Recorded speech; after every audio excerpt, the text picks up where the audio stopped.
Black Mass is being hailed as Johnny Depp's return to form, and certainly when you look at things, well, Mordecai is still sort of fresh in everyone. Oh, yes, Mrs. That was just a shocker. It was. Yeah. Did we? We had Paul Bettany. We talked to Paul Bettany. I love Paul Bettany.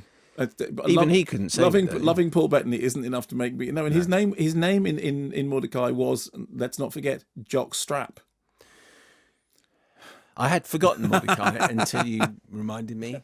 Okay. Not good. So, after the spectacle of that, and, and things like The Lone Ranger, which, let's face it, despite a very solid defence by Philip French, incidentally, the film was not good. So, in the case of Black Mass, he is back on form to some extent. It's a true crime thriller co-written by Mark Mallouk and Jez Butterworth, so very, very good calibre in terms of writing, and inspired by a true story.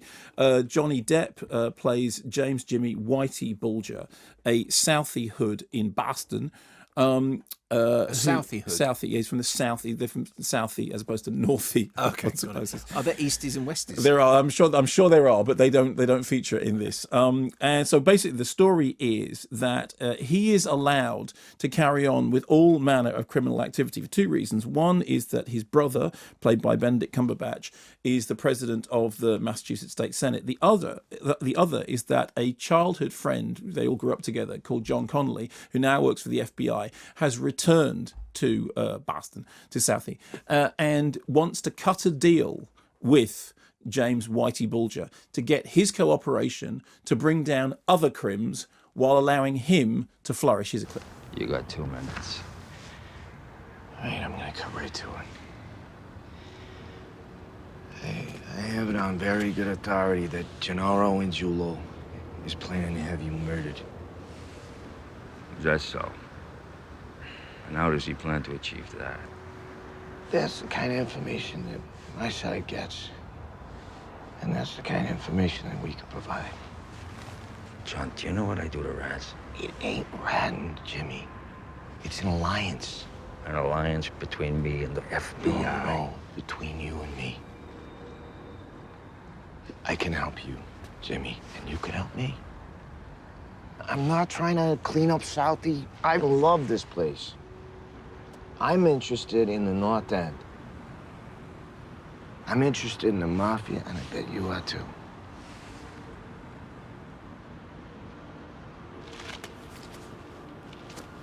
That's 2 minutes. So, essentially, the scene is set for a story of, playing both ends against the middle, in which we have this vicious and, unpleasant hood figure played by Johnny Depp, who is allowed to run his empire as he will because he is closely tied to the FBI and also to the Senate's office. And in return, he's meant to be providing information which will help them clean up the mafia. And as this happens, and as certain breaks are made, everyone starts to get their fingers more and more into criminal pies, and everything starts to look more and more like you can't see the difference between the white and black, the good and the bad, between police and thieves. Now, it's a story which we have seen before. It is fairly familiar, and it draws very heavily on a number of sort of classic texts. I mean, to some extent, The Godfather, there's a lot of stuff about blood and honor and loyalty.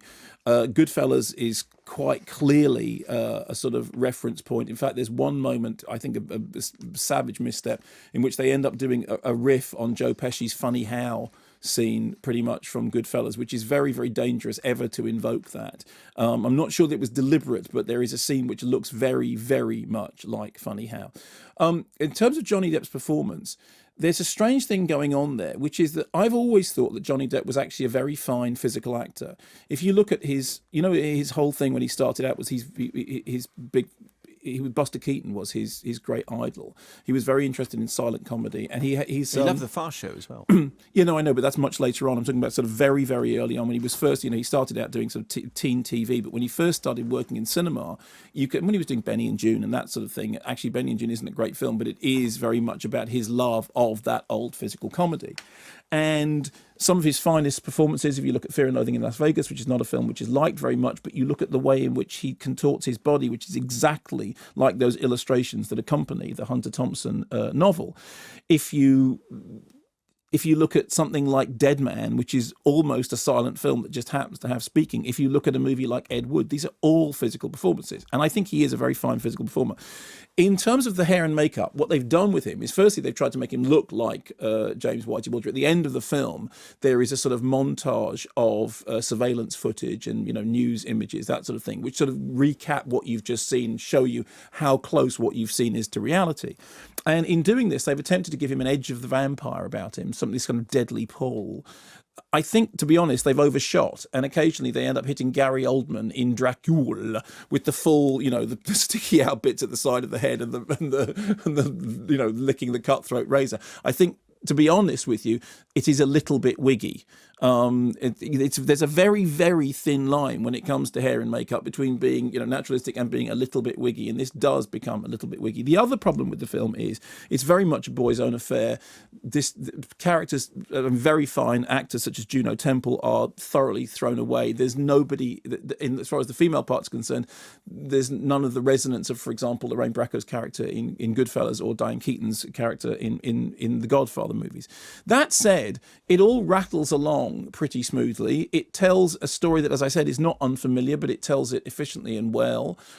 It's not scared of being nasty when it needs to be nasty. What it lacked for me, I think, is underlying substance. I mean, the great gangster movies have something more than just the smack of authenticity about them. I mean, why would you want to spend time watching somebody basically being a horror? Well, the reason is because classically in The Godfather, think of Nora Ephron talking about The Godfather, when she says everything you ever need to know about life is in The Godfather. You're going on a picnic, to leave the gun, take the cannoli, go to the matches, all that stuff. It's possible to believe that The Godfather is the mantra of life, even if you have no interest in gangsters at all. This is much more a sort of straightforward gangster movie. Its key card, its ace card is, look, they're, both sides are as bad as each other, and there is this unbelievable sort of intertwining between the criminal and the political, between the criminal and the federal.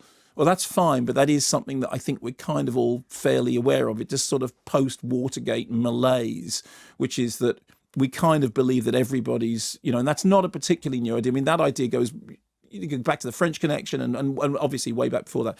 So, but some solid performances. Joel Edgerton particularly, I think, is very good, brings a kind of bullish anger to the role of John Connolly. There's very strong support from the likes of Benedict Cumberbatch and Kevin Bacon and Peter Sarsgaard. I just think that in the end, it's more surface than substance. But it's good surface. It's just not much more than that for me.